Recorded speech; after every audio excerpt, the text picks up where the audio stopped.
Hello, world. Welcome to the Speed Strength Show. I'm Braden. I'm Tommy. And to sleep with or without socks. Without, big time without. Okay. Unless, I'm in the same boat. I'm a no socks when I sleep. yeah, I mean, honestly, when I'm like, I feel like by the end of the day, the socks got me all contained, and just like taking the socks off is such a sigh of like relief almost. And then when you feel that like stressed, swollen foot just like slide against the sheets, the cold sheets, it's like, oh man, Yeah, there's nothing like it. yeah, and then, it's funny you mentioned the cold. Like obviously everyone thinks like, okay, bundle up into bed. I got the blankets, I got this. Like you're thinking about like staying warm, Mm, but there is something about like lying down. The pillow is like cool and crisp. The mm-hmm, bed is cool and crisp. The blankets have that same feeling that like mm-hmm. even though there's a bit of that like initial like kind of chill thing, Yeah. it like you don't want to get into a warm bed. No, dude, You because I'm want to already get into warm. like I think that's how I would describe it, like a cool, crisp Yeah, bed. crisp. It's got a Crisp is bit of good. this like relaxing yet right away when you're there Hmm. type feeling to it. Yeah, yeah, yeah. And I Well, find you get robbed of that if you wear socks. yeah, for sure. Or I mean, anything really. I mean, I don't care. I wear underwear to bed. That's it.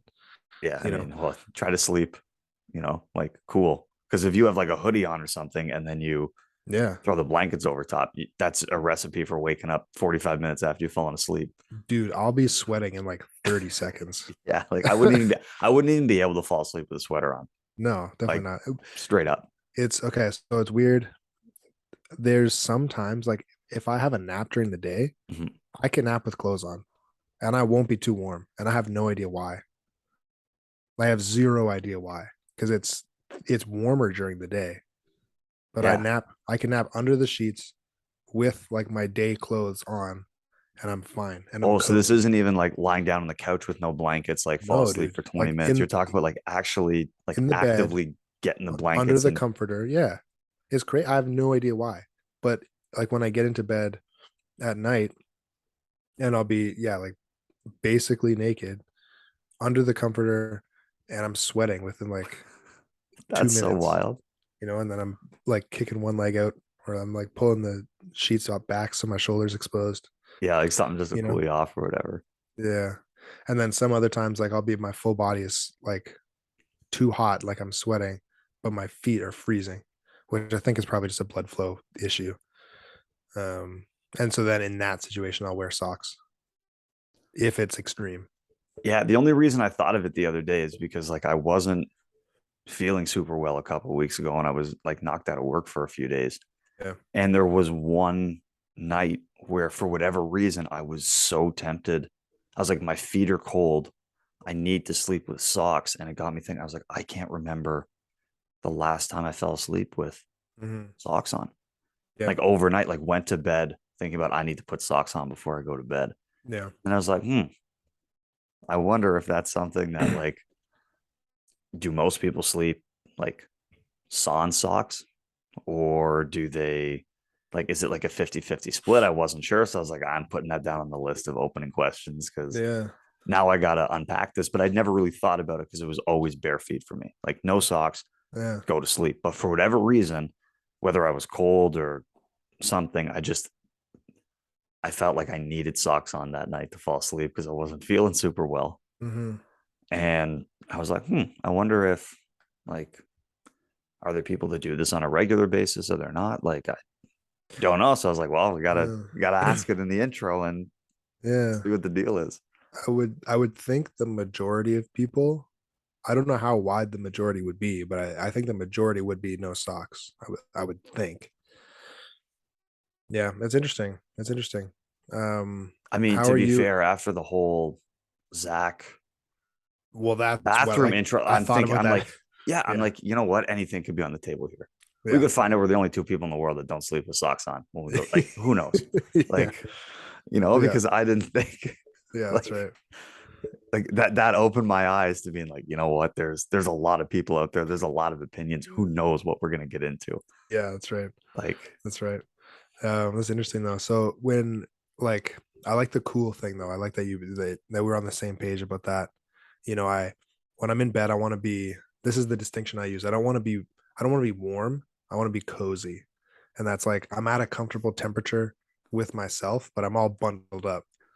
So I'll have like the ceiling fan on, like it's like October when we're recording this. Like it's Yeah. it's getting cold outside. It's a cold October right now. Yeah. You know, um, and so I'll have the ceiling fan on because that keeps the room cool, and then I'm bundled up underneath so that I'm warm, but I'm not hot. I like that. It's like when you go outside, it's like a warmish fall day and you got your sweater on and the sun's out and you feel like cozy, but you're not hot, you Yeah. know? It's not like you're stepping out into the 40-degree humidity where you feel like you're walking into a pool Exactly. because like Yeah. the water in the air is just Yeah. disgusting, but it's also No, not thank walking you. out 20 below Yeah. in the winter where you're like, oh, like I'm so like doesn't matter how many layers you wear, you walk outside and you're like, I'm cold. hmm Yeah, Yeah, yeah, I know yeah, what you for mean. It's sure. like that perfect. Yeah. And when you were describing that crisp, like the crisp pillow, the like cool crisp sheets and stuff, like to me, that honestly, it feels like a crisp fall day at the That's same, it's like the same energy. well, and that's where I think I got the word from. Yeah. Because like a nice day in the spring, a nice day in the fall, it like that's like I think the best word I could use to describe it. It's like crisp. Yeah. And like you said, with the sun being out too, like I think this was the other might have been this just this past weekend. One of the days was way nicer than the other, Yeah. but it was like 15 degrees, but there wasn't a cloud in the sky. It was super sunny. Mm, So you walk outside with like I think I had sweater and shorts on. mm. But when you're in the sun, it was Yeah. like perfect temperature. Yeah. And like with no wind, and it's like you're not at risk of overheating like you would in the summer when the humidity is just terrible. But like it's Mhm, obviously nice enough that you can go out in a sweater and shorts and mhm. not even think like, oh, I'm too cold right now. Yeah. Like I need to bundle up. And so that's like it's just crisp. It's clean, it's crisp. And Yeah. I feel like, Yeah. I yeah, love that's that. what you want.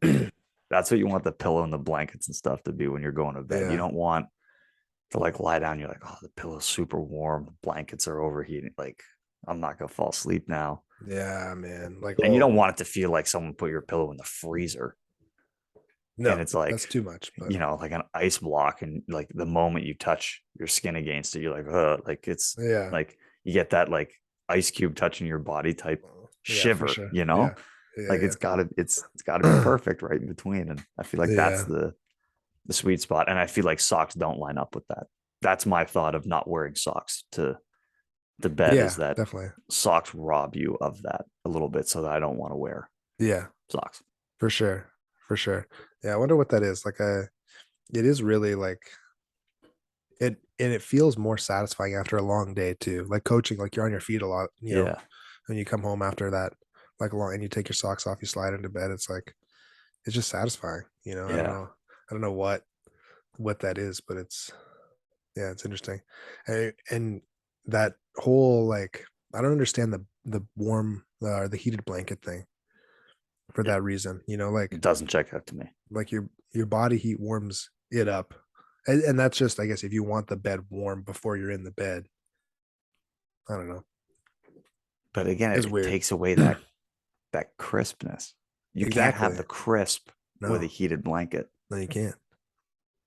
I feel Heat like makes it's things it's pliable. yeah, and it's like a to me it's a bit of a process, like the bed going from that call it like crisp to cozy. Oh, dude, as it warms up, oh, that's so nice.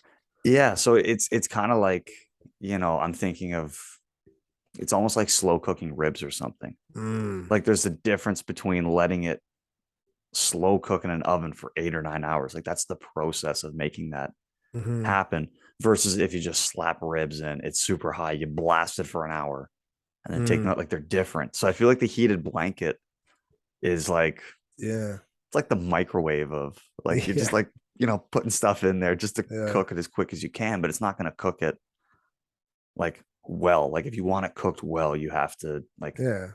It doesn't slow deserve cook it, that. let its due process happen. And I feel like Yeah, that's getting into bed with a heated blanket is like yeah. microwaving your food I wonder if versus that's proper slow cook, for yeah. example. I wonder if that's why it's like more satisfying now, because if you get into a warm bed and like you're already warm and then like okay, now I'm just overheated immediately.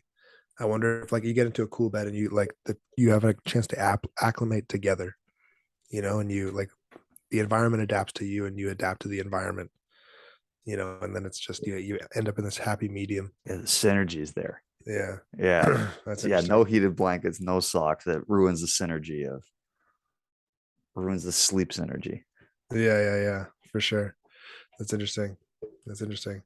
Um, would you say, based off of our last couple of conversations, that wearing socks to bed is the internal cue of sleep paraphernalia? Just something that just doesn't make sense to do on the majority of cases. Yeah, it's like lining up the wrong drill for the person Mm, or like using the wrong cue. Like to me, it yeah, or something doesn't maybe have that's that synergy, right? Like when we're yeah. talking about the synergy, like the mistake that's happening and the cue that you give them, Hmm. like kind of needs to be there's a Yeah. connectedness or togetherness of that. Like it needs to fit. And I guess Or maybe I should clarify, like it's all valuable. It's just like the synergy needs to be there. So you're using the right kind of language for the correct situation. yeah, it's We're choosing the right cueing tool for the job. versus explaining the exercise of different things. Yeah, if I got to cut a piece of wood in half, I'm not taking out my hammer. Hmm. Like you need the saw, Yeah, and vice exactly. versa. If I got to put a nail into the wall, I'm not taking out the saw and then going to try to, Exactly. So if all you have is a saw, you should probably go try to find a hammer and a wrench and yeah. So other I would agree. things. The socks and Yeah, sleep, yeah, yeah. that's a combo that doesn't, at least for us, doesn't work. But maybe for No. some people it does, Maybe for and some that's people kind it of the does. tricky part with cueing and drill selection and Yeah. instruction. It works for some people, it doesn't work for others. So you got to, Yeah. kind of work through that all the time. Yeah, that's right. So anyway, I wanted to start with because I mentioned last time there was some uh potentially questionable or research that could lead to some interesting questionable coaching strategies. And I did find the specific papers, and unfortunately, they were all behind a paywall, so I don't have like the actual. But the book I was reading explained them, and I read the abstracts, and so I have the gist of what happened here. Um, so it's called error amplification is the technique. So you're providing some sort of information that encourages the opposite of what you would consider correct technique for this specific person. Um, so three examples actually. Um, one was golf. So they used a sort of kinematic imaging software kind of thing to track, and they found common issue was like the weight shift wasn't correct between like backswing and foreswing and stuff like that for these amateur golfers. So the correct cue for this would be shift your weight to the back foot, and it's an internal cue, so it's not already not amazing, but shift your weight to the back foot as far as possible while you swing. And I don't know if this is backswing or foreswing or both or whatever, but I would that's assume yeah. backswing with rhythm, but neither of us are golf experts. I I'm don't not think. an ex. I mean, I golf, but I'm not an expert. I Okay. don't Yeah. think about shifting my weight like that when I golf, and maybe that's why I'm terrible. But um, so they had three groups. One group received that instruction, shift their weight back. Control group received nothing, and then the error amplification group was told to shift their weight forward as far as possible while you swing. So complete opposite, and that was the group that improved the most. So Interesting. yeah, they had seven Interesting. seven pre-training trials, six practice with the cue, seven post-training trials, and then a 1 week retest. And consistently, significantly better, and neither other group improved significantly. Um, so they were somehow encouraged to explore a pattern that didn't make sense, and then their body like self-organized to make it make more sense. But they were just instead of it being kind of like a oblivious, like I don't know what's going on, they're like being shown this is the thing that makes it wrong or makes it bad, and then they self-organized and found a solution that made more sense, is the theory anyway. It's almost over queuing to an extent. Yeah, yeah. And there have definitely been times where I've over queued somebody and you tell them like, okay, what I'm about to tell you is wrong, Yeah. technically speaking, but we are so far on one end. Like if you see somebody, for example, I was just talking with an athlete about this the other day when we were at practice, and he's always like hinged forward at the hip. Like even if Uh, he's upright running, he's mhm. like torso, head, like very far collapsed forward. So he's always got this like bend or break Yeah. at the hips. And so he's super far forward. We want him upright.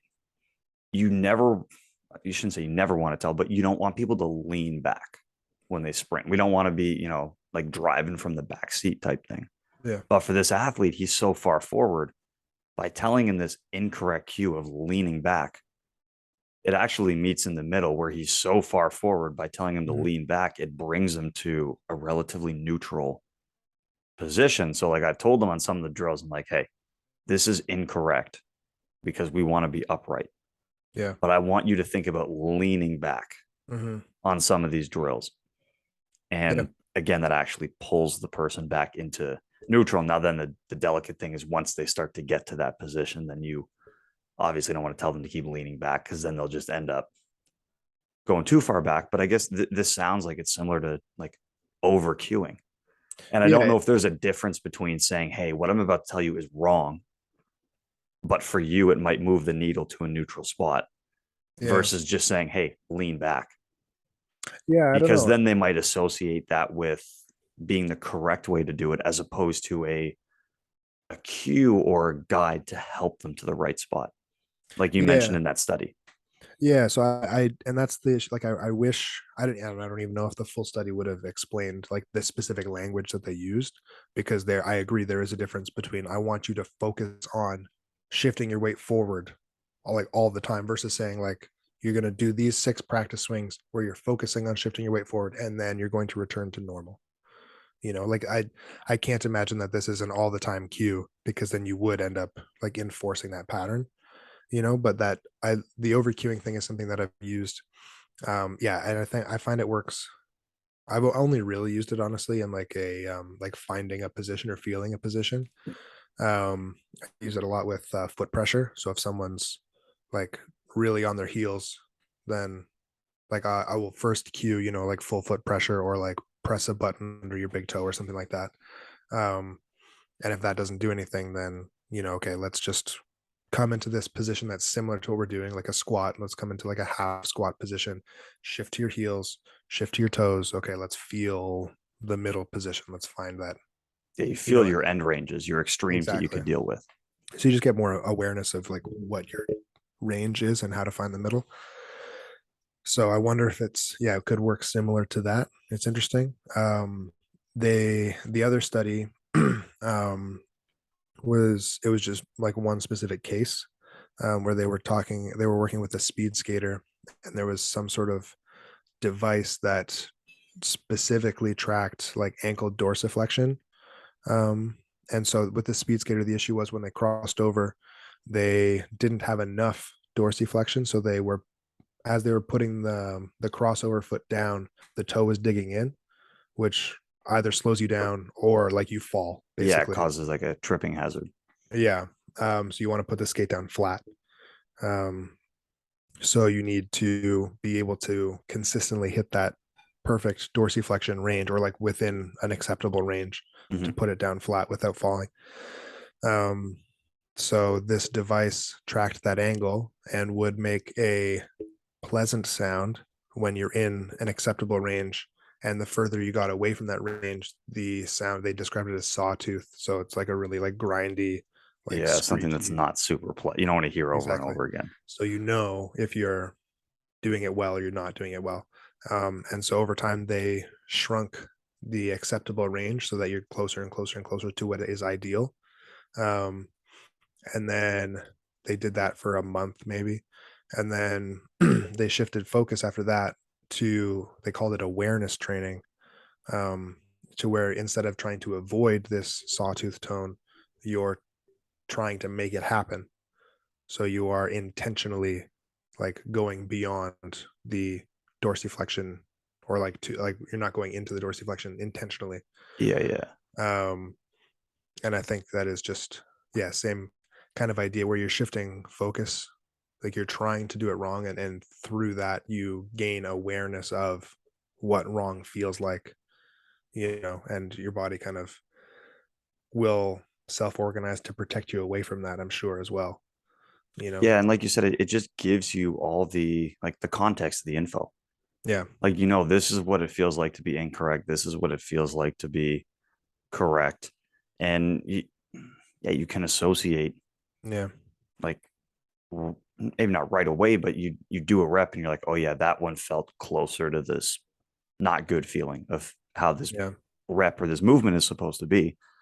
And obviously awareness is a huge part of like learning. Like if you can't feel you're doing something wrong, Hmm. then you don't actually know you're doing something wrong. And you need to be aware of your mistakes in order to learn.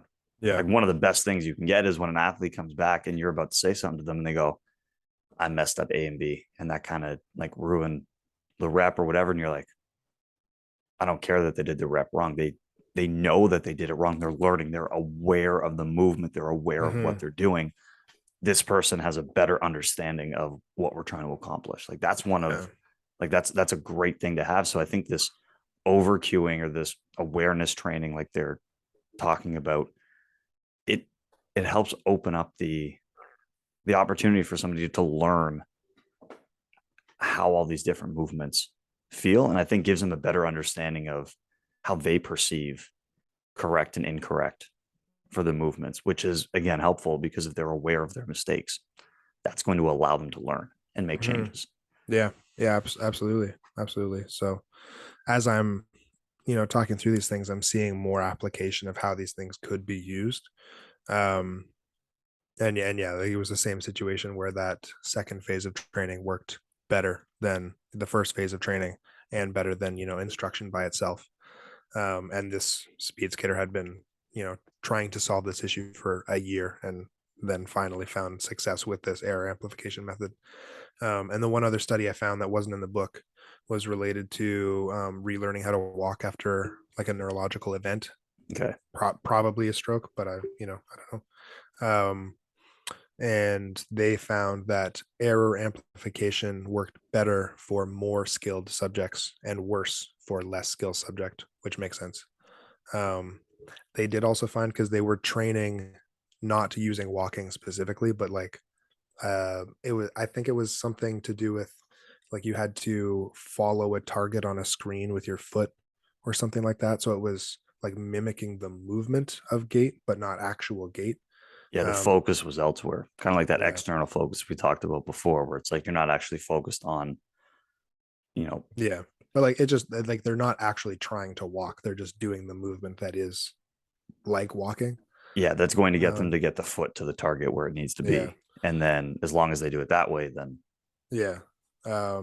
So they found that for that situation, error amplification carried over not as well to actual walking, which I don't know how much I care about that because it seems like a really weird situation anyway. Um, but I do like the idea that error amplification works better for more skilled subjects. I and think that makes a lot of sense. People that have some capacity of how to do the movement correctly already.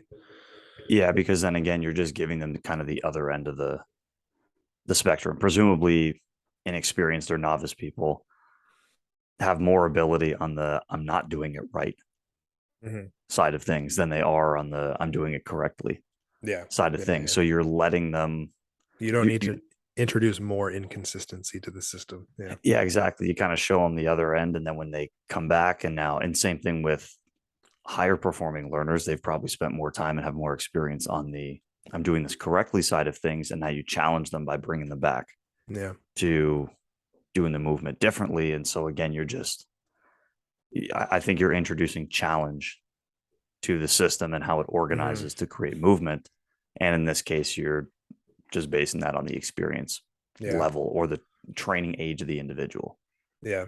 I would see this stuff as kind of like a constraint, Yes. or kind of like a supplementary drill. Like you would use your cues to influence the correct pattern and then use this to like draw attention to a flaw the same way you would use like put a stick in front of someone's face or like elevate a part of their foot or whatever, just to shift their balance and things like that. So it's, you're not actually going to do it that way, but now you have a better strategy to overcome that issue when you go back to your actual competition movement or whatever. Yeah, and I think one of the first points I have with some of the stuff for today, and I think it relates to what we're talking about, is like the idea of this technical model and what do we need to see from the person in order for us to think, okay, we're doing this correctly or we're doing this incorrectly. And that relates pretty strongly to everything we've talked about so far, where in order to cue or select the right drill or do anything of that nature, like you need to have an idea of what you're looking for in the person, whether they're jumping, squatting, running, performing a sport activity, whatever. You need to have this idea of, what do you need from the person? What are you looking for? Excuse me. And so I think that, one of the best things we can do is coaches is initially we have this, call it technical model or this, you know, this idea of what are we looking for. And in the past, we've talked about some of these technical models and things like that, as it relates to, sprinting actions or, the powerlifting movements and things like that. That was way back. That was what, episode like 5? Yeah, it was really early on. But yeah, I remember like going over like the Venn diagram of the non-negotiables and things like that. Yeah. Exactly. And so it's helpful, I think, to have those non-negotiables where, you know, squatting example, like the feet have to be flat. Yeah. Like there's not really a good squat that, you're so far back on your heels, your toes are coming up off the ground, or you're so far forward on your toes that your heels are up to the sky. Like that's a non-negotiable. We need to have a flat foot in contact with the ground, and same way with like, you know, sprinting. We need those vertical positions when we're running upright. That's not really a negotiable thing. So I think it's very helpful for anyone who's thinking about what's the activity, what's the movement, what are you actually coaching. You probably need to have a couple of non-negotiable things that this is what we have to achieve in that movement, because that's actually going to give you something to coach. So I feel like when we like, if you're actually going to coach something, you need to know what you're looking for. You need to have an idea of where you want to get that person. We're that GPS, we're that guide. Person's trying to get from A to B. Well, if you don't know what that destination looks like, you're not going to be able to help get that person. So I think anytime we're applying this type of knowledge or this type of, information that we're talking about today and in the previous couple of episodes in this part, is you need to have a technical model with at least a couple of non-negotiable things that that person needs to be able to accomplish. I don't think it needs to be super rigid. It doesn't mean, go find a biomechanical analysis of the number one performer in the world in that event or in that movement, and every person you coach needs to look exactly like that, because that's not going to happen, because everyone's built a little differently, everyone moves a little bit differently. But can you find the commonalities of people doing things really well? And I think those are the things that you need to have in as your non-negotiables. And that gives you something to coach, that gives you a goal to move your athletes towards. So I think anytime we're talking about applying this knowledge as the coach, that's something you need to have prepared in order to be able to actually do this. Because if I'm trying to teach you how to squat, Braden, and I don't know what I'm looking for, my guidance to you is like useless. I'm not going to know if I'm over cueing you or cueing you to the wrong spot or the right spot. I'm not going to have any awareness of Mm-hmm. that. So I think that's one of the big things that coaches would need to have in place when we're thinking about cueing and instruction. Do you know what you're looking for? Do you have a technical model that is somewhat, dialed in on these are the non-negotiables, but also has some wiggle room to, have the athlete expression of how they do that movement. But I think that's such an important piece, because that's the destination on your roadmap that you're Mm-hmm. trying to create with that athlete. Yeah, yeah, exactly. You need to have some sort of target to aim at, because yeah, I mean, we're with all of this queuing and stuff, we're really, as we talked about last time, trying to elicit change in a desirable direction. And what you just described is the direction that is desirable. So you need to have that in mind. And I think one step beyond that too, it's helpful to have sort of like a, if you have like this is, an acceptable and then this is ideal, and you have a sort of like what's the hierarchy of things that is most important to address in order to get to the ideal or to get to acceptable even, like if you were talking about squatting and you don't have feet flat, back flat, and those are the two things that you need for an acceptable squat. What of those is most important, and how do we now get there, and because if you're seeing a novice do something for the first time, chances are there's a lot of things that are different from what your ideal version would look like. And so we know, actually, I don't know if we touched on it. I think we did, but like your focus of attention matters a lot in Yeah. terms of learning. And, you can only focus as a human being, can only focus on one thing really at a time. Especially if it's So not something that's like if it's very novel or new, exactly. it's difficult to focus on more than one thing. If you have a very high degree of experience with something, it's a little easier to split your attention. But like you Yeah, said, if something new, novel for an individual they've never tried before, they got to put a lot of their attentional resources into that one specific thing and not really anything else. exactly. So if I see a novice do one squat and then I'm like, okay, that was fine. Let's focus on core bracing. These are the 3 steps to do for core bracing. And I'm going to get you to push the base of your big toe in the floor, the base of your pinky toe, your heel. And I want you to focus on your knees tracking over your big toe and, push your butt back to the wall. I don't even remember Okay, what the first thing you said was. exactly. Like, Exactly. Right. So let's and all pick I was doing was listening to you because this is the only thing I'm focused on. exactly. So let's pick one thing that's going to have the biggest change on the rest of the movement, you know, and that's going to change with experience. For me, I think I used to focus inside out a lot of the time, like a core brace first and then everything else. I think lately I've been transitioning more to focusing on the feet. Um, but that's going to depend on your experience and what you find works for different people and things like that as well. But you need that hierarchy. And it's okay if you try one thing and it doesn't have the impact you want, so then you cue something else. Um, but important to know what is the most important things to go after and then go after those first. And when you're satisfied with those, then you can focus on the next thing that will have an impact. Yeah, and that's a big part of like the I don't want to call it like the system or the model that I've created for myself, right? But everyone's going to have their sort of coaching style or their the techniques that work for them. And with all the information we've talked about over the past couple episodes, like this is sort of like the culmination or the bringing together of like, okay, all that stuff that we've talked about. It's like, okay, how do I actually piece it together as a coach and deliver that to the athletes? And that's where I've kind of come up with this. I just call it introduce, observe, and coach, because that to me is those three steps of everything that we've talked about. And this is again, it's I guess backed by science in the sense of it's been influenced by different studies and books and readings and all this type of stuff. But it's also a combination of just things that work for me in the way Mhm. that I coach. But I often present on this anytime I'm teaching or doing coach ed stuff or anything like that, where it's just like, here's an example of how maybe you can piece some of these things together.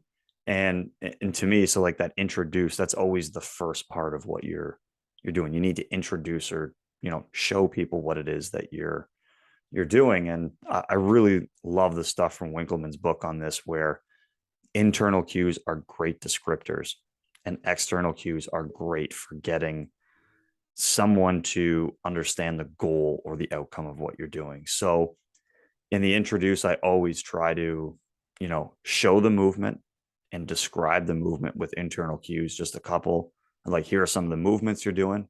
And then you finish it off with, like, here's the goal that I want you to, try to achieve when we're doing these reps.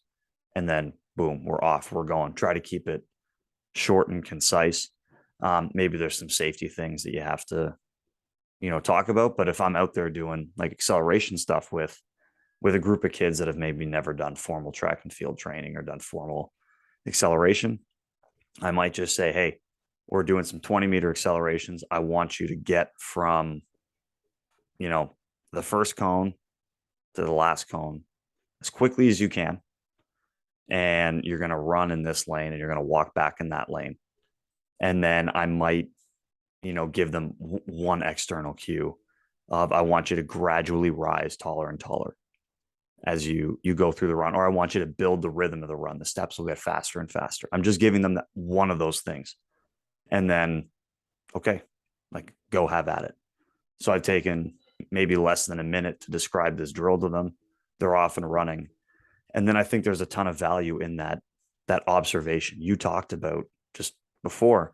If someone's never done something before, you see all these things that are like wrong. And then you're like, well, what do I correct? What do I not correct? What's the filter? And to me, this observation piece was the toughest one for me to implement, because there is an element of like sitting back and doing nothing. You're just letting the person go, which feels incorrect because we're taught as coaches to be very active in what we do. We should be talking to the athletes. We should be showing them things like videos and filming and this and that. Like, it's supposed to look like we're doing something. Just standing there watching people run by or squat looks kind of lazy. But there were a couple of really interesting studies I read on, like, from these learning things, where they were all done using like computer simulation games. So they're not necessarily movement patterns, but they gave some people like all the instructions, all the goals, in the beginning. And then I think one of them, for example, was like an IKEA tycoon. Like, you had a furniture store and you were trying to grow this furniture store empire as large as you could. And of course, that comes with complications of you now have more production factories, more retail stores, more transportation between the stores, hiring more employees, whatever. As your company grows larger and larger, you have more elements to manage. And what they found was the group that did the best was actually the group that got very little feedback and instruction in the beginning, when the task was relatively easy and they could work through some things and learn it on their own. And then as the task got more and more complicated and they needed more help, they needed more guidance, that helped them later on. And the theory behind that is that there was this exploratory phase where the person, when the task was relatively simple, got to try a bunch of different things. There was trial and error. And if it didn't go well, the consequences weren't super high.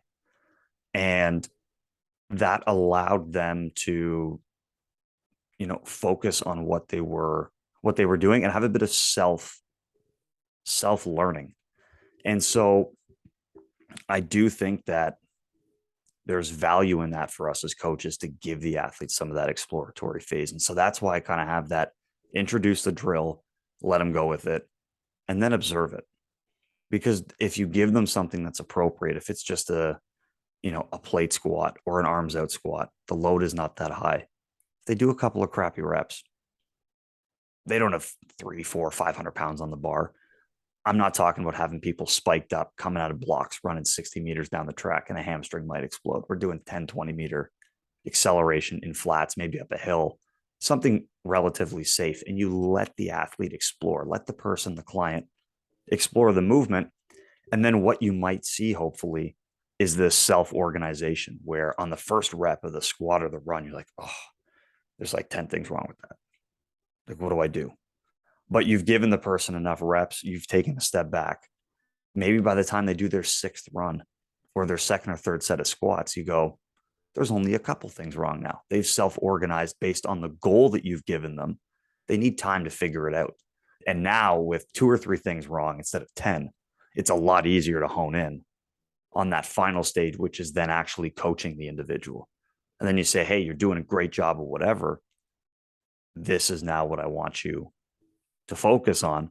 But then again, you've just given them this one thing to do. And then usually that's probably going to be some sort of external cue or or something like that, based on, again, the research from, Winkleman's book or Gabriella Wolf's work, where external cues tend to work a little bit better. But that's sort of the called the unofficial system I use, where it's like, okay, I'm going to introduce this thing. I'm going to observe the movement, and then I'm actually gonna coach and get in there. So it's, again, it's difficult to have that observation period.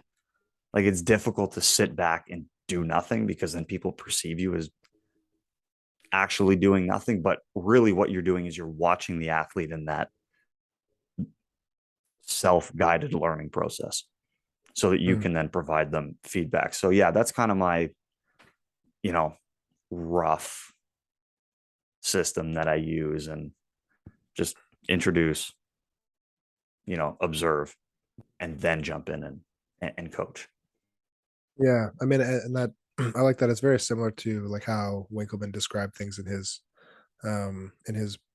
book as well. And I what he was talking about was regards to a specific like one rep, I think, where you introduce cue, um, watch as they do the rep, and then feedback, right? Um, and I think that it all makes a lot of sense. And I think the more I've listened to like higher level coaches and better coaches speak about, how their career and stuff, they as they got better, they were saying less and less, or they were saying less and less and then got better, or whatever. Like the two go hand in hand Or because saying less, meaning too, they're focusing on less. Like, there's a focusing on couple of less. important things, and that's what we're dialed in on. It's not like the example you gave before, where it's like 50 cues and I couldn't even remember the first thing you said. Yeah, well, I mean, it could be both, or it could be, like giving the athlete more chance to explore and things like that. It's I think there is a lot of value in that, as you said, because you will see them figure it out. And I think there's like a lot of self-efficacy that goes with that too. And they can build some confidence with the movement and things like that. 'Cause, I mean, if you give someone first try at anything, they're gonna do it wrong. And second one might be perfect. Like, like you have no idea. So if you watch them do one and then you're telling them, okay, this is the thing that I need you to focus on because this is going to have the biggest impact of the overall movement. Maybe they were just about to do that, like give them a few and just and see how it's going to go, and then you can work on it together. And that way you're kind of letting them and their body tell you what they need. And then you give that to them because you have a better understanding of things. Um, but I think it's important that you're just giving them the next piece, not all of the pieces, because if you give them all of the pieces, they don't know what to do with it. Um, and I like that game example too because it's very early on. The stakes aren't low. You can explore, you can build some confidence with it, and then I think if you are finding the pieces and finding what works, movement wise, what works for you yourself, then you have a much better understanding of it, a much stronger awareness of it. I think, um, so that like you maybe have mastered those pieces, like probably not after 6 reps or whatever, but you have a much better understanding. So those things are pretty solid. And as the movement gets more complex or you're adding load or you're adding speed or you're changing base of support or whatever, um, those foundations are more solid because you found them yourselves. You took the time to master those before making things more complicated. Um, because you don't like you think about like this is just teaching, this is just learning, right? We didn't learn calculus in grade one. We didn't talk about calculus in grade one. We were looking at where the hands on the clock were. Yeah. We were looking at how many small boxes made up one big box. Like it's basic building blocks that we learned how to do those things, which gave us the foundation to then like we don't need to think about what division means if we're doing calculus because we know what division is because we've spent so much time doing it, you know. Yeah. And yeah, it's just one of those things where, like you said, I've grown to like that, because there's a bit of this like self-guided exploration, and I find it easier to use, especially with my style. I like to ask a lot of questions when I'm coaching. And so I do find giving them that exploratory phase. And that could be even like every day. I tend to make a habit of not coaching the first set or two, Yeah. depending on what we're doing. Like if we're in the weight room and we have 8 sets of something, probably the first couple sets. I'm not Yeah. saying anything. I'm where are we at today? Where is the athlete? How are they feeling? Whatever. Maybe it's the first set, for example, if we're doing 3 sets of acceleration on the track, then I let the first set just let's see where we're at and then interject. And it works, like I said, well for my coaching style where I like to ask a lot of questions because or not a lot of questions, but I like to spark conversation by asking a question like, what was your best rep on that last set? Hmm. Or, which rep were you most happy with? Or describe that third rep to me, something like that.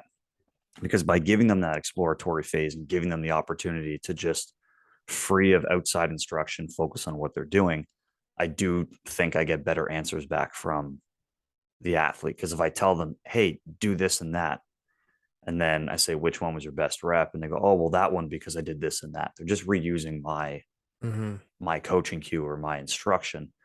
Where I do find it super helpful when they go and do a rep. And then I say, hey, I was really happy with that fourth rep or that third rep. Describe that to me. Like, what were you thinking about? And then they say, oh, I was thinking about whatever and whatever.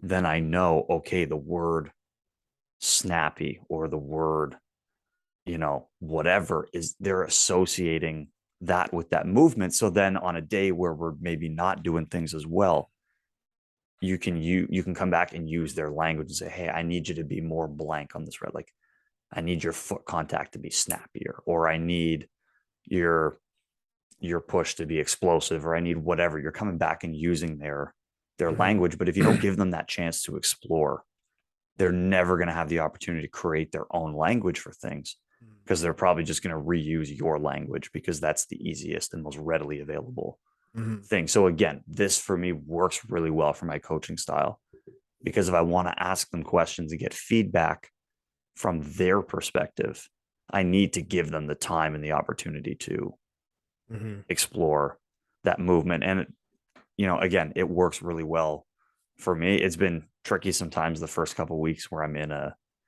new environment because it's like, hey, Tom, you can get in there, you can coach. No, no, I'm good. Like I'm watching, I'm observing, I'm looking at the tendencies of people. I'm looking at what do they usually do? What are outlier movements and Hmm. all this type of stuff. And to me, that's very valuable for how I coach. Not everyone coaches that way.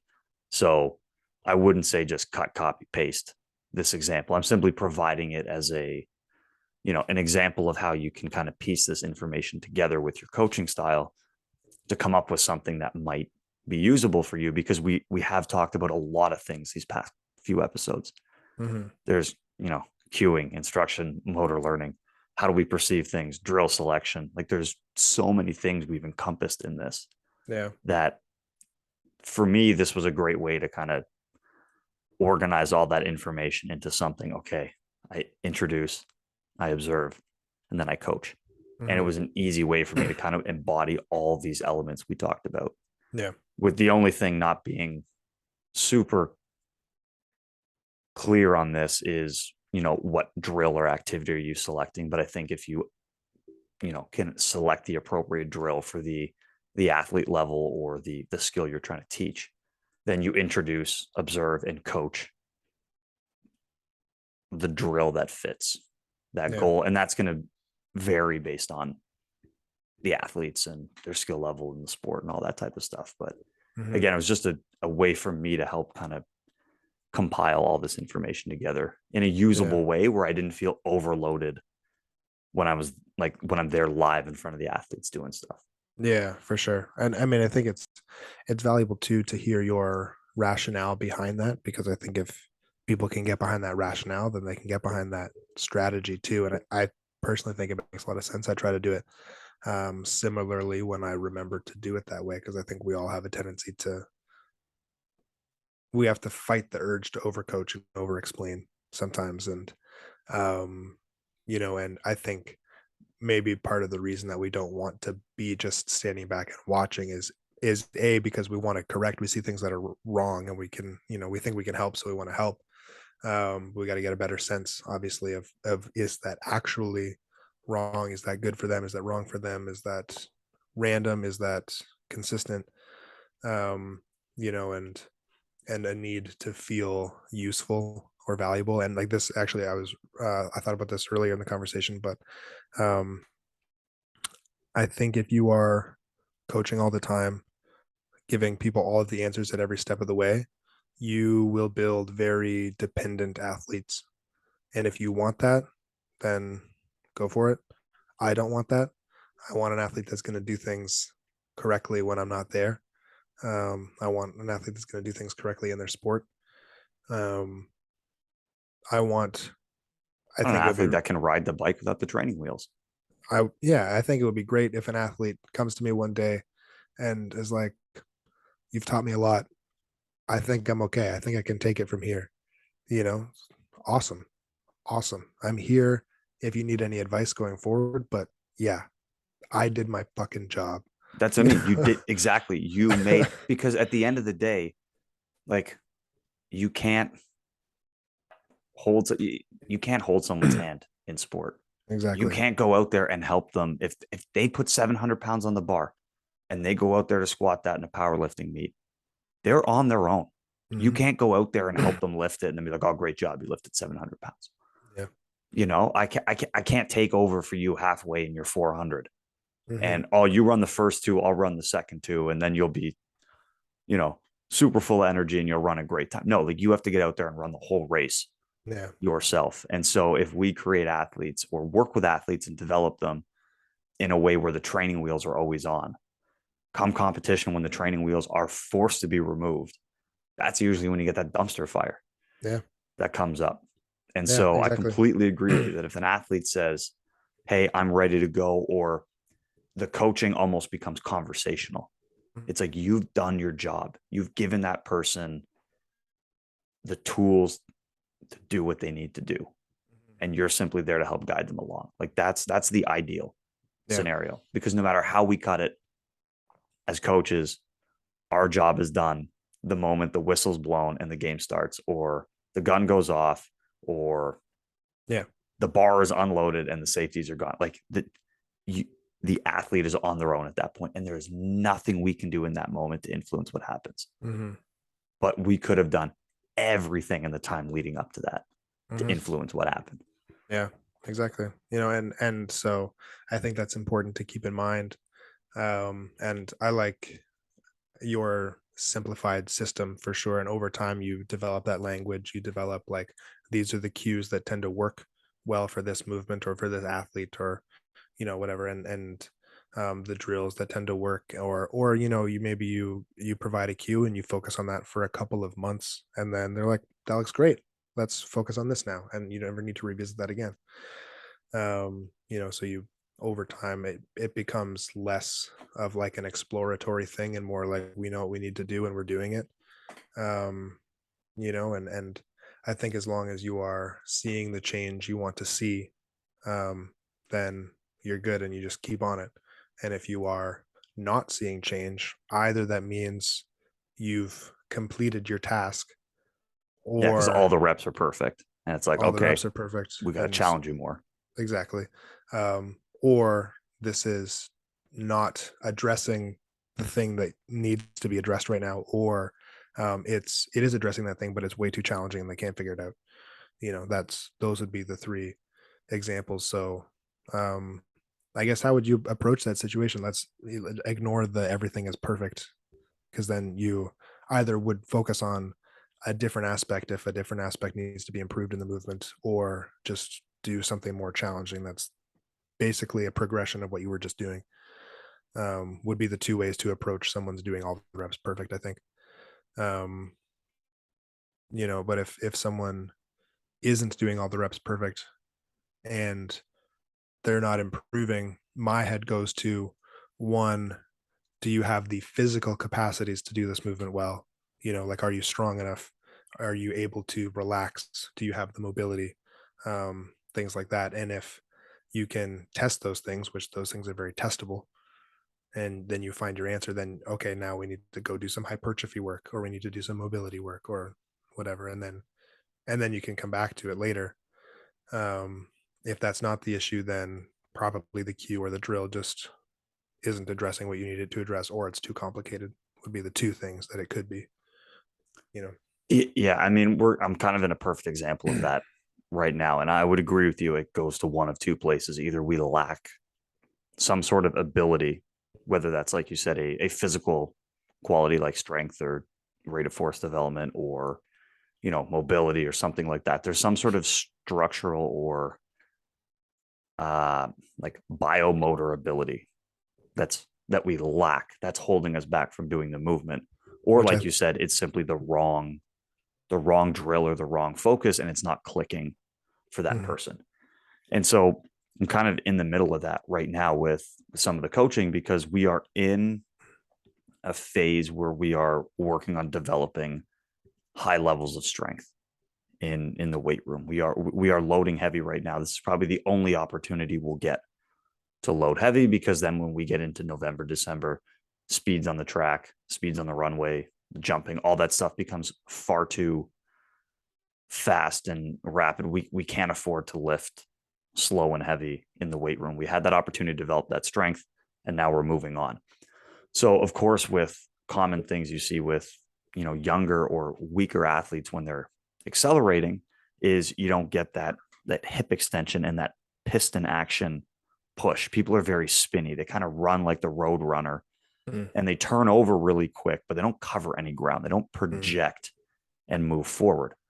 Well, obviously, as we've talked about before in the past a number of times, you need to be strong enough to push and project the hips. There's a reason why we early on use sleds or hills or resisted forms of running, because it slows you down.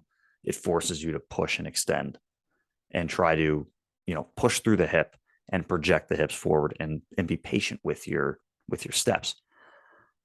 So of course we're doing some of those things. We've talked a little bit about the 1080. We've had sleds out there. So we've been doing resisted forms of sprinting, and things are improving a little bit with some of the rookies. It's not perfect. And I've had some discussions with the coaches where it's like, oh, things aren't, maybe clicking with that person, or we're struggling to figure that out. And then I'm also like, well, okay, hold on. We're still in this phase of developing high levels of force, high levels of strength, which some of these athletes have never done before. So in this case, it might be really tempting to change some of the things we're doing on the track. But I'm going, okay, let's just stay the course for now. Let's see how these things look in November once we've developed some more strength. Because the athletes right now are getting stronger. They're moving more load on the bar. They are moving more tin in the weight room. So it's like, okay, when we get out of October and they've developed all that strength, if we're still seeing a lack of something out there and they're not moving the needle forward, then maybe that's a sign that, okay, well, we got stronger. It wasn't that. Like now mhm. we maybe need to change up some of the drills or change the focus of our cueing. But I suspect a lot of these younger athletes that have not spent a lot of time in the weight room, we're going to see these things clean up as they get stronger. So I don't know exactly if that answers your question, but it's always context dependent. But in this case, I'm going, okay, we might be lacking a biomotor ability, which in this case is like strength and heavy rates of force development, starting strength, things like that. Well, let's get out of the phase first where we're developing those qualities. And now, if we have those qualities with the athletes and we're still seeing the mistakes, well, that kind of helps narrow it down. Like, okay, well, Yeah. we got stronger. We improved our starting strength. The rate of force development's better. We're still not seeing big improvements in what they're doing. Okay, maybe we need to change some of the drills. Maybe we need to change our focus, our cues, something of that nature. Mhm, But we know that it takes a little bit longer to develop some of these physical abilities. You don't lift one time and then wake up the next day and your strength levels are through the roof. mhm. So that would be my approach to going through that. If the reps are, let's say, like 50-50, like we're making some mistakes, but some of them look okay, I want to give whatever time we need to get through a certain physical training block to see if those physical or biomotor abilities are what was Hmm. potentially lacking it. And then once we've put those pieces into place, then it's a little easier to detect, okay, the cues, the drills, maybe we weren't selecting the right thing. Let's try and take a different approach that Yeah. way. Because you may be changing the drill or the concept too soon or for no reason. And it's like, oh, if you just waited 3 weeks, they've developed a little more strength. They've developed a better understanding of how to use that strength. And now it all comes together. Yeah. Yeah. And So I think it's I hope that important. answers it. Yeah. Yeah, for sure. And I like the way you said that too, because um, like with anything, it's, developing strength takes a little bit more time, but um, it's all like things need to stabilize. When you change things, you need to let the system like accept the change and stabilize a little bit. So that could be a new cue or a new drill or, strength or mobility changes, whatever. Strength Um, and mobility that they didn't have before, potentially. And now they're exactly. learning how to use it. Exactly. So of course things are going to look a little bit weird while they're developing it. Or, if they didn't have the requisite strength, then things are going to look weird anyway. And I think, you committed to the strengthening because it makes the most sense for now in the season. But also you think that this is valuable for a good chunk of these, especially the younger athletes, like that, historically solves a lot of problems for younger athletes. Um, and I think it's important that you like, this is what we're doing now. Let's let it take the time it needs to work, and then we'll see where we're at. The same kind of idea, like if you give somebody a new cue or a new drill and they do one rep and you're like, no, that wasn't any better. Let's do something different. Okay, relax a second. If they do like 5 reps and they all look worse than they did before, okay, that probably wasn't it. But if you're seeing, some are good, some are not so good, okay, let's stay the course. Let's work on this for like a week or two at least, and then let's see if that helps, and if that helps, then fantastic. Don't change it until it stops helping. um I was listening to a podcast yesterday, and they were talking about, they didn't use these words, but we've talked about how I do my powerlifting programming with Mike Tashur's kind of, you keep things the same until it stops working, and you talked about your Bondarchuk experiment and things like that. It was the very same idea where you introduce something new, whether it be a strength stimulus or a mobility stimulus or, a cue or whatever, and you wait for the system to stabilize and fully accept that new stimulus until that new stimulus isn't new anymore, really. And then when it is, when it's not new anymore, it's been accepted, it's been integrated, they've mastered that skill, or they've fully developed that ability, at least with this stimulus, then now we can change things. Now they're ready for new information or a new stimulus to, on to the next thing that's going to help Yeah, and them. I'm glad that you brought up the point of like if everything looks wrong, then it's probably not the right thing to do because that's the same idea that you talked about before. Well, if all the reps are perfect, then we're not challenging them enough. So we got to move on. And I think it's the exact same thing. If all the reps are terrible, then we've probably overloaded them and we need to wait until they're stronger or they've developed more skill or whatever. So I think that's another, helpful piece of information where if some of the reps look good, some of the reps don't look so good, or there's elements of it that they're getting and elements that they're not, like that's what we want from learning. We Mhm. want there to be a bit of this and a bit of that, and they're trying to figure it out. So I think anytime you have, some things that are going well and then some things that are not going well, that's a sign that you're probably selecting the right drill and the right things for that athlete or that client to be doing because they're working through that skill. And then, like you said, we can kind of figure out, okay, to get them from 2 out of 4 to 3 or 4 out of 4 when they do an activity in terms of like, the number of reps they got correct. Mhm.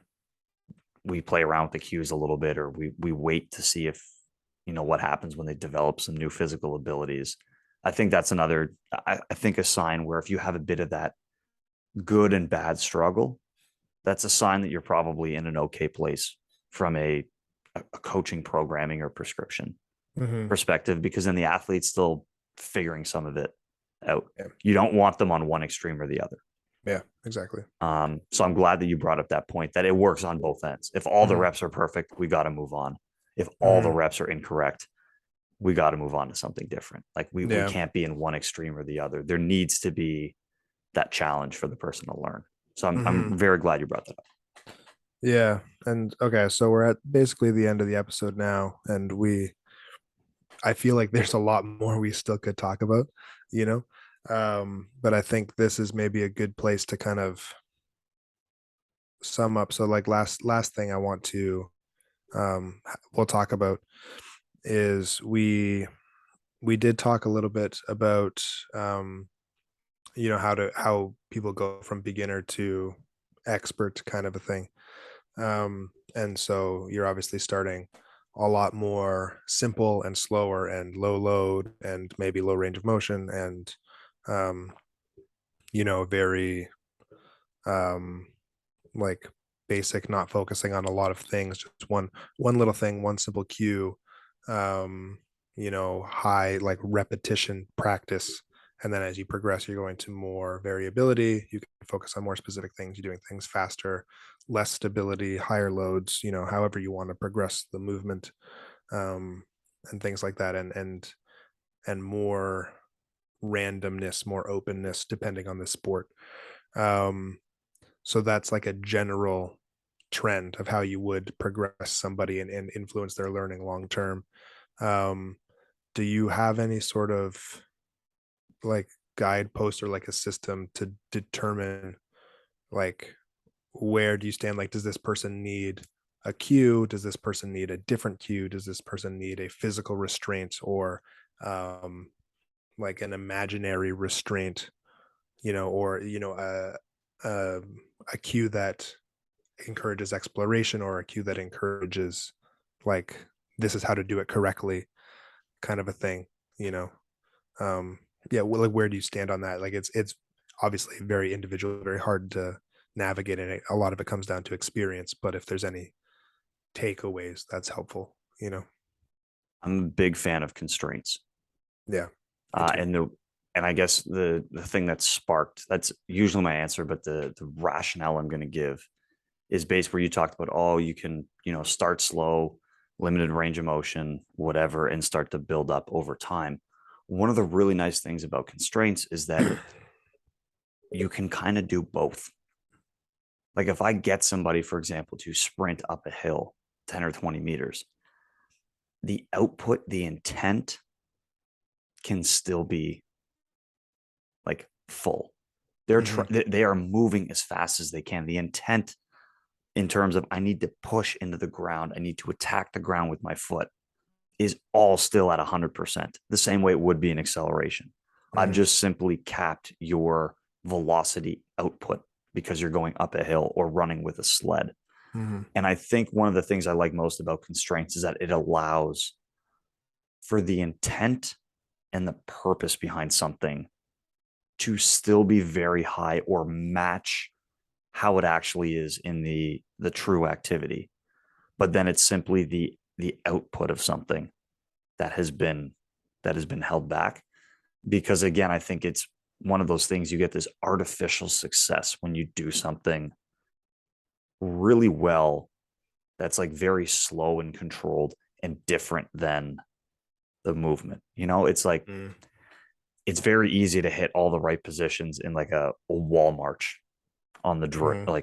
like a wall march drill when you're up Hmm. against the wall and people piston the leg and they do whatever. When you're trying to move 4, 5, 6, 7, 8 meters per second, that kind of falls apart. The same way there's a lot of people that probably look really good squatting with just the barbell. But if you slap 700 pounds on that bar, a lot of things can go wrong. And so, at least from my perspective with sprinting and running and track and field movements, because I think that's probably the most complicated movement that I personally coach, Hmm. there's such a drastic difference between slow, controlled practice movements or drills that give you context and the actual speed of the event. I'm a big fan of the constraints because I think it allows the intent and the purpose of what you're doing to always be at the level it's going to be. And then we simply use the constraints to kind of cap the output velocities or the output intensity overall. But I do find that that allows things to transfer better because, like I said, the purpose behind the movement is still there. It's fast without being fast, or it's Mm-hmm. powerful without being powerful. I'm just containing the output of it, but I'm still getting everything like from the nervous system, how hard you're an athlete's still pushing into the hill as hard as they can, same way spiked up in blocks, they're pushing out of the blocks as hard as they can. Mm-hmm. But you're going to go faster in one than the other.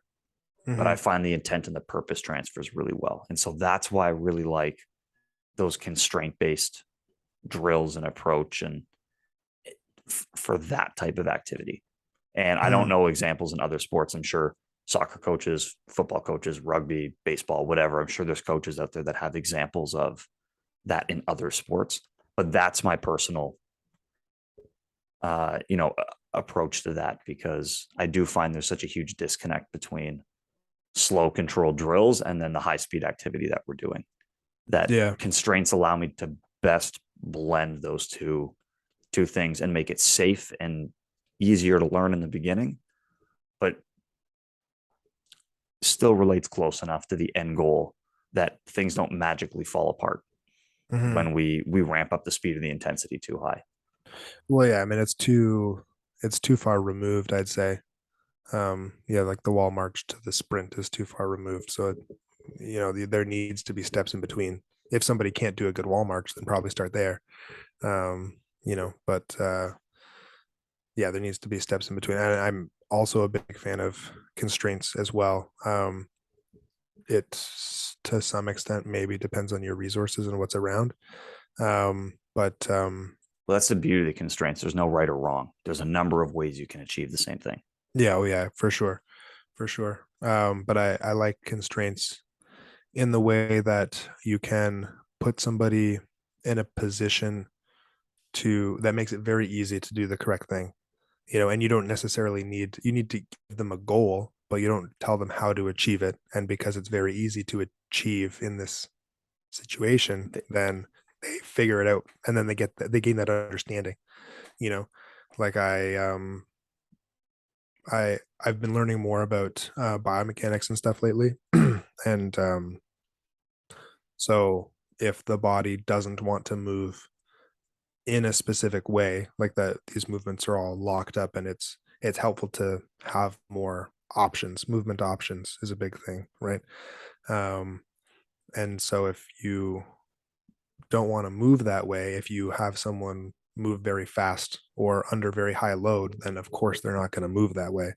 But if you unload them completely and maybe you take more load, so you have like the front foot is elevated, and that takes even more load off of the front leg, so the front leg can rotate, in a way that it's not used to rotating. And then you put like a wedge under one side of their foot, or you put like a foam roller on the outside of their knee or whatever. And it's like, okay, there's a lot of things that are preventing you from moving in the way you're used to moving.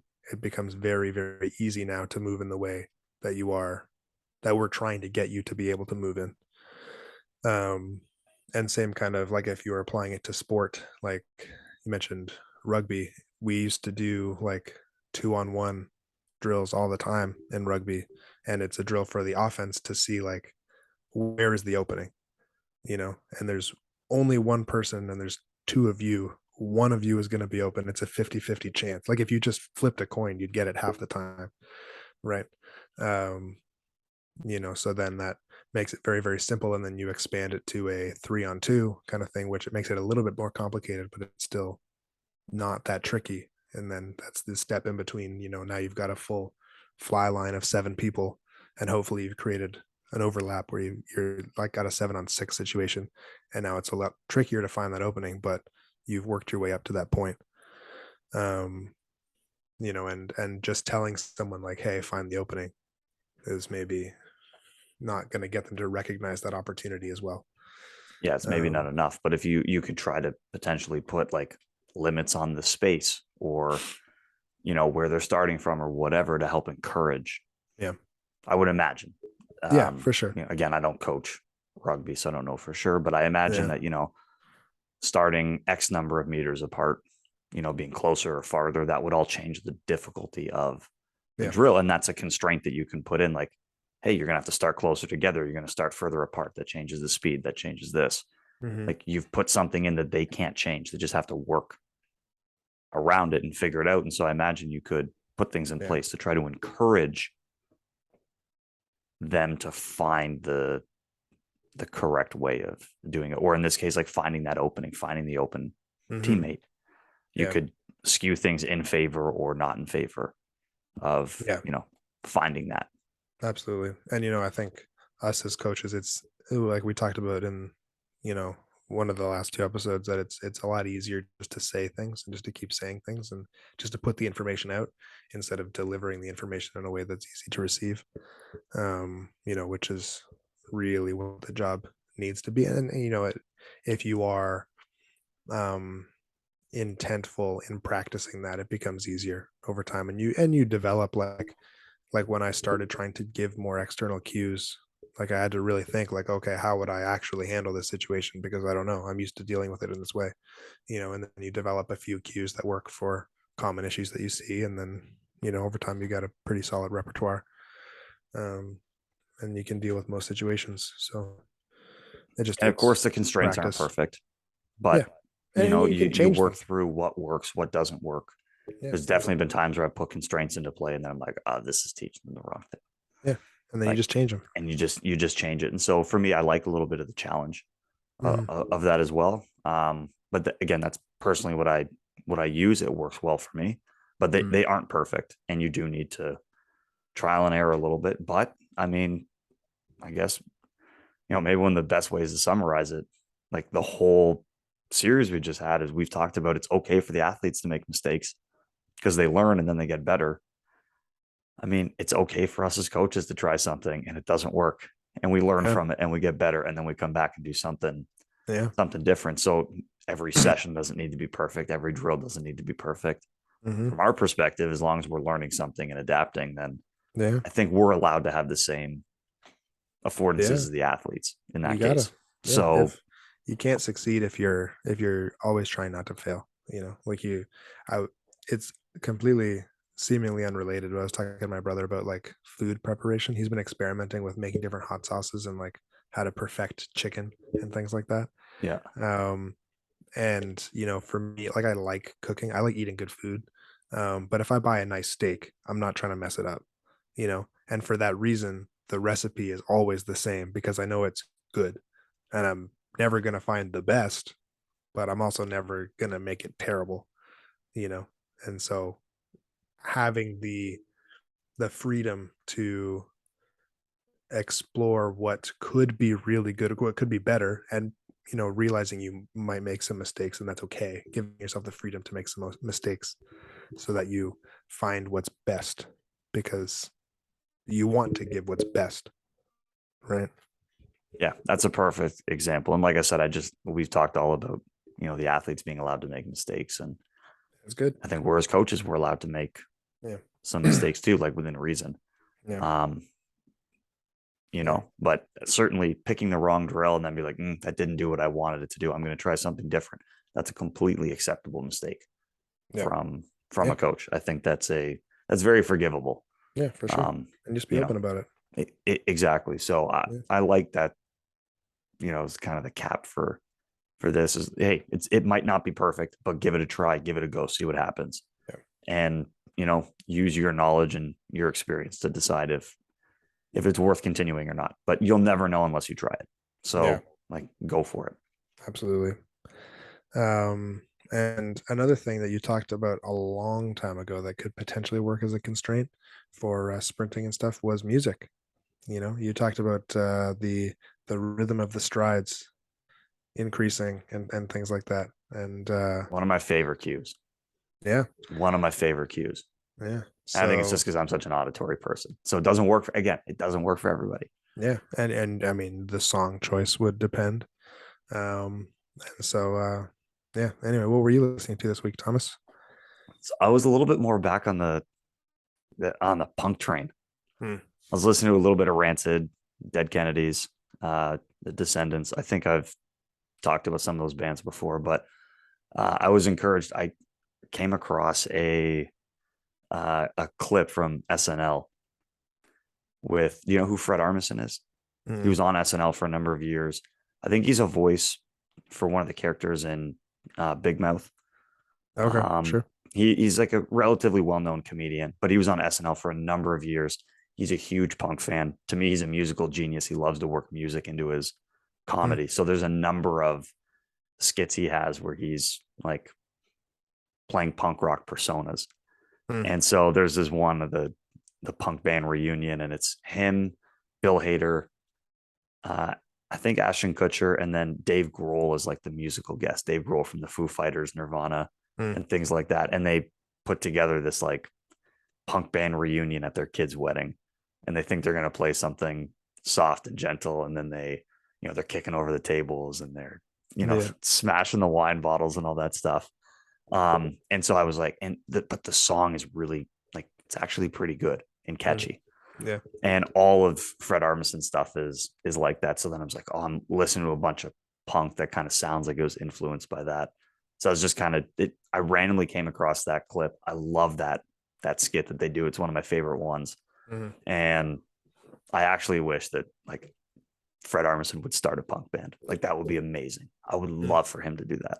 Yeah. So if you happen to be listening, start a punk band. I'm There you down to go. listen, Or if because anybody, every fun like joke song they play on SNL that he puts together like could actually be like a legitimate song. So I'm like, why not just go for it? yeah, So that's what I was listening to. nice. That's cool. Yeah, if anybody has loose connections to Fred Armisen, let him know. Yeah, that's cool. I was listening to Hollywood Undead this week, which I've Oh mentioned them before as yeah, well. My brother informed me that they had a new album out recently. I don't know. I can't remember how recent it was. So I they've went been into around it. forever too. Been around for a while. Yeah, But I had low hopes, if I'm being completely honest, because their last album was quite disappointing for me. Um, but this one was not bad. This one was decent. There was some really good songs on there. Um, so yeah, some stuff was a little bit more metal than I've been used to from them, which was cool. And then some other stuff like when some stuff gets a little bit poppy, a little bit funky, like I really like that version of them. okay. Um, I always think of them as like on the edgier side. Like when I yeah, think about well, the music from them that I've enjoyed or I thought was good, I thought it was that's how I described it. It's a little bit edgy. yeah, yeah, for sure. I mean, when I'm saying funky, it's probably not how you imagine funky sounding. It's like the same edginess, but like a little bit more. I don't know how. It's just this is what it sounds like to me. I don't know the right words. I'm not versed in music, so I mean, I'm not an expert. I'm a self-taught. well, I know, but I don't know the right words for stuff. But anyway, a little bit poppier, a little bit funkier, um, emphasis on a little bit, and Yeah. it sounds pretty good to me. There's like some of their party songs are still like you're saying the exact same thing that you're saying 10 years ago, so I could leave that. But yeah, there were some really good songs in there. So I was pleased with that. Hmm. Well, I'm glad that didn't disappoint you this time around, Yeah, that's or right. I'm really, disappoint as much, yeah. however you want to look at it. No, it was good. It was good. 50% or so. It's pretty solid It's good. for It gives me. you a few songs to add to a playlist here or there. Yeah. Like you're like, oh yeah, I can go back and listen to that. Yeah. Compared Exactly. to the whole album being a dud, and you're like, I don't want to listen to that ever again. Like, Yeah. nah, I'm Exactly. good. Exactly. So yeah, it was good. It was good. And this was a really good series. And I think we'll come back to this at some point and talk a little bit more about, a specific portion of it. There's a I'm lot sure. more to cover. Like, it's such a huge part of coaching, Yeah. and we do it every day when we're out there working with people Hmm. and things like that. I'm sure it's going to continue to evolve for us. We're going to change how we coach, change how we implement things, and Hmm. I'm sure there's going to be new things we can come back and talk about. And the research is always changing. Like we're in a very dynamic world Hmm. of Yeah. coaching and sport performance. So there's nothing stays the same for long. Yeah, exactly. Exactly. And I'm, after these conversations have a little bit of idea of how to do things a little bit differently already. So Exactly. Yeah. that's why we're here. So It has been a really um fun one though. yeah, Long episode definitely. today, but a lot of fun to unpack all this stuff. And we've been waiting forever to put this together. Yeah. and Yeah. it was a lot of fun to do this. So I enjoyed it. It was worth the wait, Yeah. For sure. from May to October or whatever it was to actually get the recordings in and do that. But yeah, I had a lot of fun with this series, Me and I too. feel like I say that every time. And It's so because it's hopefully always they just fun. keep getting better and better, It's and always we have fun. more fun. Yeah. Yeah. So as always, if there's anything you want us to talk about or questions, comments, concerns, let us know on Instagram, Speed Strength Show, Speed Strength Performance, or Braden Southern. Um, yeah, this was a lot of fun. So yeah, that was it. Thanks for coming along, world. That was Speed Strength Show. We'll see you next time. Peace.